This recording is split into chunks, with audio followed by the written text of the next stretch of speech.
Hi, this is Pre-IB Tutoring, and in this video I'll tell you something about the IB course English B. I'll talk about why you should choose English B, what you could do in class, but I have to say that it depends on your school and your teacher, but I'm going to tell you something about what we do in class, and about the assessment. Okay, so first a little bit about English B as a course. The focus is on language acquisition and the development of language skills. So some core topics that in our course at my school often come back are the environment, science and technology, health, or global issues. And then why would you choose English B? Well, the main reason is if English is not your native language. For me, it's not, so that's why I chose English B.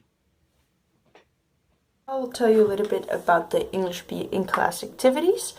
Again, I have to say that it really depends on your school and your teacher what the course will look like. But what we do in class is we do a lot of debates and discussions about current global challenges. So we take newspaper articles, we read them and we discuss them, we develop arguments in groups or individually. Also, a big part of the course is the 4 books we read over the 2 years of DP. For example, we read Looking for Alaska in English B. So what we do is we read the book, of course, we discuss the books, we make questions about the book, but we also often do group assignments related to the book. So make a presentation or a movie, or we made a magazine actually last year.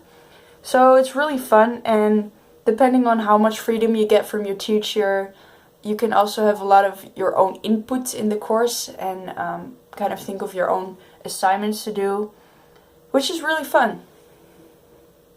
Okay, so now a little bit about the assessment. So what makes your final grade for English B?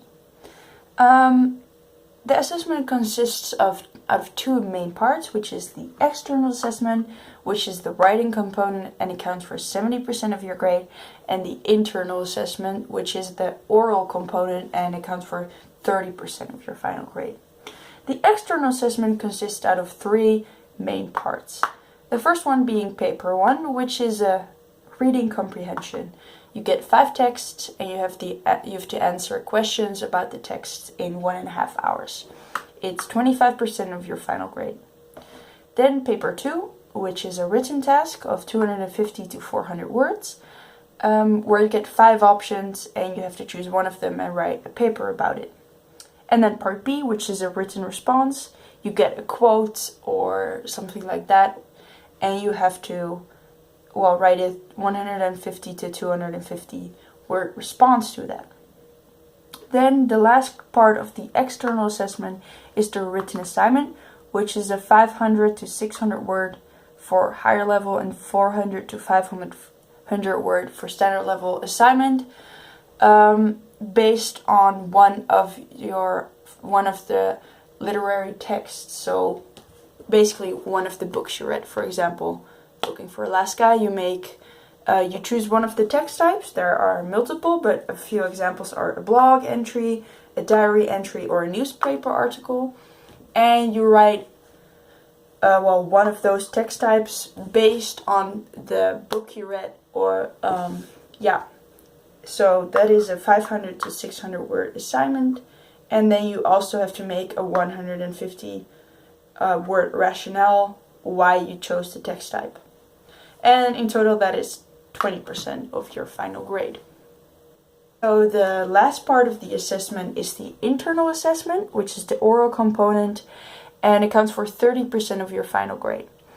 It exists out of 2 parts. The first one being the individual oral, where you are required to make a presentation about, you're given a photograph and you have to make a presentation about that and answer any follow-up questions from your teacher. So it's a 2-part individual oral task, which accounts for 20% of your final grade. The last one of the internal assessment is the interactive oral activity, where you have to do a number of interactive class activities. So for example, class discussions, presentations, about a news article or a film or a text, and then your teacher also grades that, and it counts for 10% of your final grade.